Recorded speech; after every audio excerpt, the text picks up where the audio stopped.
नमस्कार। आज हम एक महत्वपूर्ण बिंदु पर चर्चा कर रहे हैं।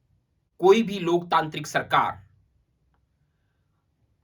लोक कल्याणकारी योजनाओं का निर्माण करती है। उन लोक कल्याणकारी योजनाओं का विचार सरकार के पास उसके राजनीतिक सलाहकार या प्रशासनिक अमले के सलाहकार जन भावना के अनुरूप भिजवाते हैं और राज्य सरकार उनकी आवश्यकताओं के अनुरूप ऐसी योजनाओं का निर्माण करती है। लेकिन वह योजनाएं धरातल पर कितनी उतरती हैं और उनका कितना लाभ किसी भी सरकार को मिलता है, यह निश्चित तौर पर उस योजना की क्रियान्विति पर और योजना के क्रियान्वयन के पश्चात पता लगता है। वर्तमान में राजस्थान सरकार द्वारा खेलों को प्रोत्साहित करने के लिए राष्ट्रीय खेल दिवस 29 अगस्त से राज्य सरकार पूरे प्रदेश में राजीव गांधी खेल कूद प्रतियोगिताओं का आयोजन कर रही है। निश्चित तौर पर यह सुनने में और समझने में बड़ा अच्छा लगता है कि ग्रामीण खेल प्रतिभाओं को अपनी प्रतिभा दिखाने का अवसर मिलेगा।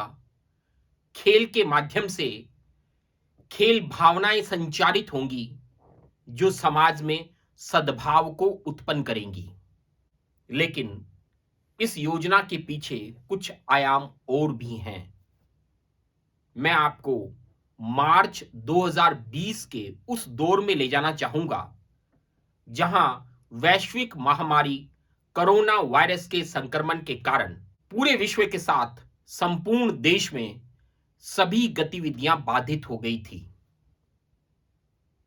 और उस समय उन गतिविधियों के बीच यदि कोई लंबे समय तक व्यक्ति कोरोना वायरस के संकट में आया तो वह खिलाड़ी था।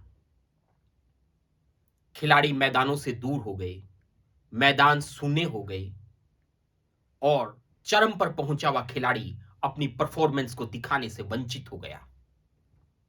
निश्चित तौर पर एक खिलाड़ी के जीवन में समय समय पर परफॉर्मेंस का समय आता है, वह बढ़िया फॉर्म में होता है और हमारी स्कूली खेल प्रतिस्पर्धाएं तो आयु वर्ग में बंटी हुई हैं, 14 वर्ष, 17 वर्ष, 19 वर्ष। और एक खिलाड़ी के मन में यह रहता है कि वह अपनी आयु सीमा के अंदर बढ़िया प्रदर्शन कर अपने जिले का प्रतिनिधित्व करे, राज्य का प्रतिनिधित्व करे और राष्ट्रीय स्तर पर अपना प्रतिनिधित्व करते हुए अंतरराष्ट्रीय स्तर पर अपनी जगह बनाए। कोरोना वायरस के संक्रमण के कारण शैक्षणिक वर्ष 2021 और शैक्षणिक वर्ष 21-22 में खेल स्पर्धाओं के आयोजन नहीं हुए। इस दौरान बहुत बेहतर परफॉर्मेंस में चल रहे खिलाड़ी अपने खेल कौशल का परिचय देने से वंचित हो गए। बहुत से अपनी आयु वर्ग से बाहर हो गए। इस वर्ष अर्थात शैक्षणिक सत्र 2022 और 23 में वही खिलाड़ी बड़े जोश के साथ मैदान में अपने अभ्यास को चलाए हुए थे कि निश्चित तौर पर इस बार वह बेहतरीन प्रदर्शन कर उन उत्कृष्ट आयामों को छूने का प्रयास करेंगे जिसके लिए वह अपने सपनों को संजोए हुए हैं और मैदान पर अपना पसीना बहा रहे हैं। दूसरी तरफ पिछले साल राजीव गांधी खेलकूद प्रतियोगिताओं की घोषणा की गई और इन घोषणाओं के माध्यम से पंचायती राज द्वारा ये खेल प्रतिस्पर्धाओं का आयोजन किया जाना था, जिसके लिए ऑनलाइन पोर्टल के माध्यम से खिलाड़ियों का पंजीकरण भी कर लिया गया। पिछले साल के आयोजन इस वर्ष 29 अगस्त से पूरे प्रदेश में आयोजित करने का निर्णय ले लिया गया और पंजीकरण विगत साल का। पोर्टल बंद। राज्य सरकार द्वारा चयनित खिलाड़ियों की सूचियां ग्रामीण स्तर पर पंचायती राज द्वारा इन खेलकूद प्रतिस्पर्धाओं से पीछे हटने के बाद शिक्षा विभाग के माध्यम से पंचायत स्तर पर भिजवा दी गई हैं। खिलाड़ी जो उन सूचियों में सूचीबद्ध हैं, कुछ खेलना चाहते हैं और कुछ खेलने के इच्छुक इन प्रतिस्पर्धाओं से बाहर हो गए हैं, जो इन खेल प्रतिस्पर्धाओं में विवाद का विषय बने हुए हैं और जिसका शिकार हो रहा है राजस्थान का शिक्षा विभाग।